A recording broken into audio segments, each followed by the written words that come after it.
আপনারা যদি হরর সাসপেন্সে ভরা ভূতের গল্প শুনতে চান তাহলে সাবস্ক্রাইব করুন আমাদের বুড়োর আড্ডা চ্যানেলটিকে।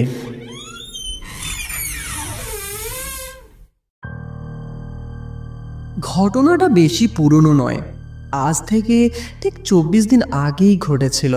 আমি তখন আমার নতুন হরর চ্যানেলের জন্য লোকেশন খুঁজছি, একটি অদ্রিভূত জায়গা যেখানে যাওয়ার সাহস সবার নেই।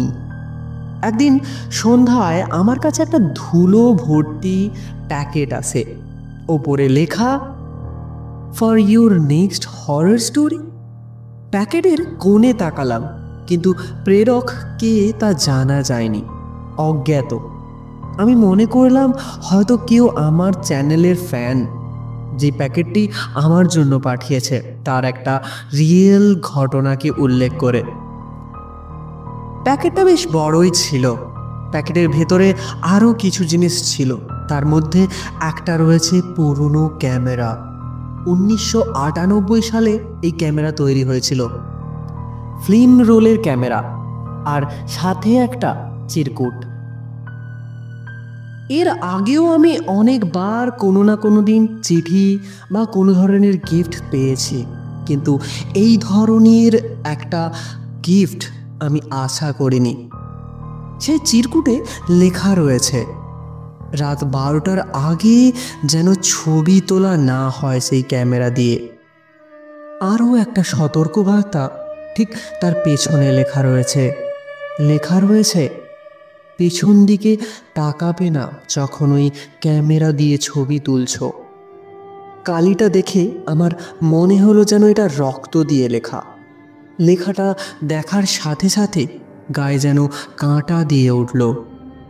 তারপর সেটাকে নিয়ে কিছুক্ষণ ভাবলাম, হয়তো কেউ মজা করছে আমার সঙ্গে, কিন্তু সেই রাতে বুঝলাম এটা কোনো রকমের মজা নয়।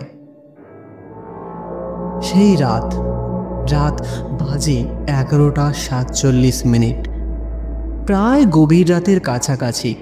আমি ক্যামেরাটা পরীক্ষা করার জন্য ব্যাগ থেকে বের করলাম। তারপর কয়েকটা ছবি তোলার জন্য দরজা খুলে বাইরে বেরোতেই এত ঠান্ডা যে আমার গা যেন জমে যায়। পাশ দিয়ে একটা হাওয়া বয়ে গেল। বাড়ি থেকে কয়েক মিনিট দূরে একটা পরিত্যক্ত মাঠ, আর ঠিক তার পাশেই রয়েছে একটা কবরস্থানটা অনেক দিন ব্যবহার হয়নি, তাই হয়তো ঝোপঝাড়ে ঢেকে গেছে চারিদিক। চাঁদের আলো এমনভাবে ফুটে উঠেছে, মোবাইলের টর্চ কোনোভাবে দরকার হলো না। ক্যামেরার ভেতরে ক্যামেরার রোলটাকে লাগিয়ে রেডি করলাম ছবি তোলার জন্য। তারপর তুললাম একটা ফটো। দ্বিতীয় ছবি, মাটির ওপর ছায়া দেখা যাচ্ছে, কিন্তু আশেপাশে কেউ নেই। হঠাৎ ফটোটা চেক করতে গিয়ে এমনই দৃশ্য আমার চোখে পড়ল। আমি ভাবলাম লাইটের হয়তো রিফ্লেকশন হবে, কিন্তু তৃতীয় ছবি তোলার পর ক্যামেরা নিজে থেকেই একটা অদ্রিভূত শব্দ করল, আর ঠিক সেই শব্দের সঙ্গে সঙ্গে একটা ঠান্ডা হাওয়া এসে আমার কানের পাশ দিয়ে বয়ে গেল, আর কেউ যেন ফিসফিস করে কিছু কথা বলছে। এখন আমি হয়তো বুঝতে পেরেছি যে যখন থেকে আমি ক্যামেরা নিয়ে বেরিয়েছি বাইরে, তখন থেকেই হয়তো ছায়া মূর্তিটা আমার পিছন ধরেছে। আমি তখন বুঝিনি যে এমনও হতে পারে। তৎক্ষণাৎ আমি ঘুরে দেখি যে পেছন দিকে কেউ আছে নাকি আমার চোখের ভুল। দেখলাম পুরো মাঠ ফাঁকা, কেউ নেই ওখানে। আমি আর ওখানে দেরি করলাম না, বাসায় ফিরে আমি ছবিগুলো স্ক্যান করতে বসালাম। প্রথমটা ঠিক আছে, দ্বিতীয়টা যেন হালকা একটা ছায়ামূর্তি দেখা যাচ্ছে, একটা লম্বা মানুষের মতো, কিন্তু হাত দুটো খুব লম্বা, আঙুলগুলো প্রায় আঁঠুর কাছে পৌঁছে গেছে। তৃতীয় ছবিটা দেখতেই আমার গলা যেন শুকিয়ে গেল।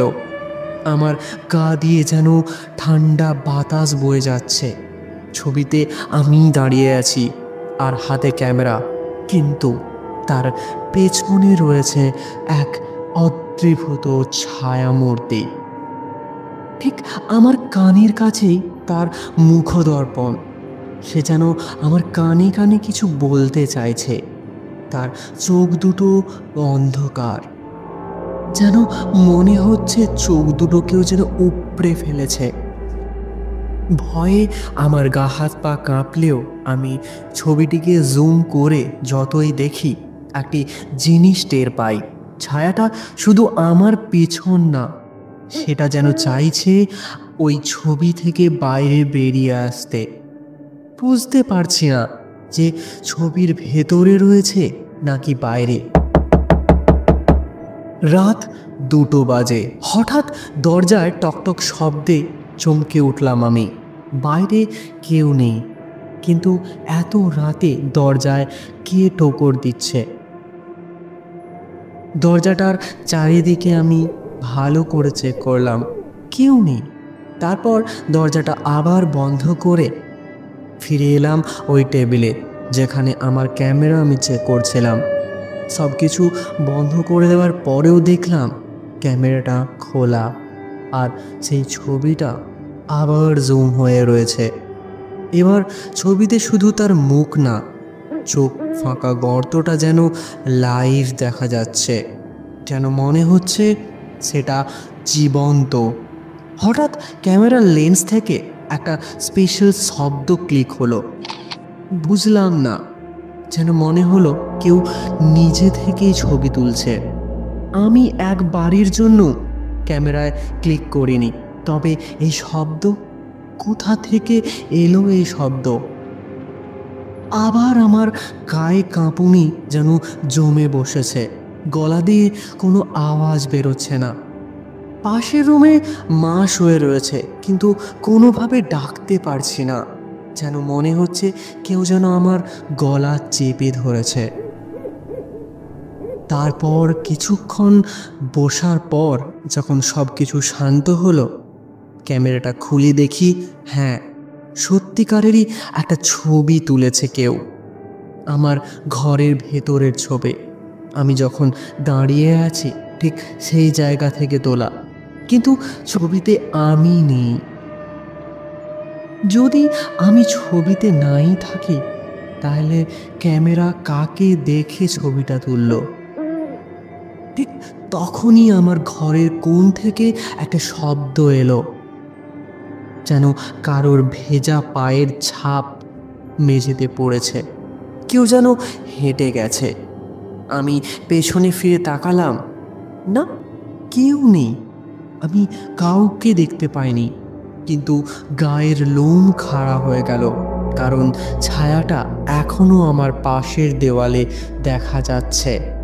প্রথমে যখন আমি দেখেছিলাম ভেবেছিলাম হয়তো আমারই ছায়া দেওয়ালের মধ্যে পড়েছে, কিন্তু পরে মনে হলো এটা আমার ছায়া হতে পারে না, কারণ আমি যখন বসে ক্যামেরা চেক করছিলাম তখন ওই ছায়া যথারীতি আমার ছায়ার গলা টিপছিল।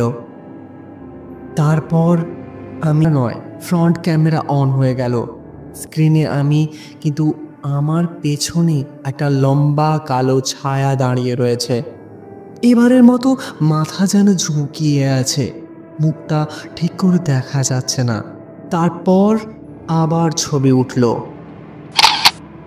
এটাই আমার লাস্ট ফটো, কারণ ছবিটা সেভ হওয়ার 5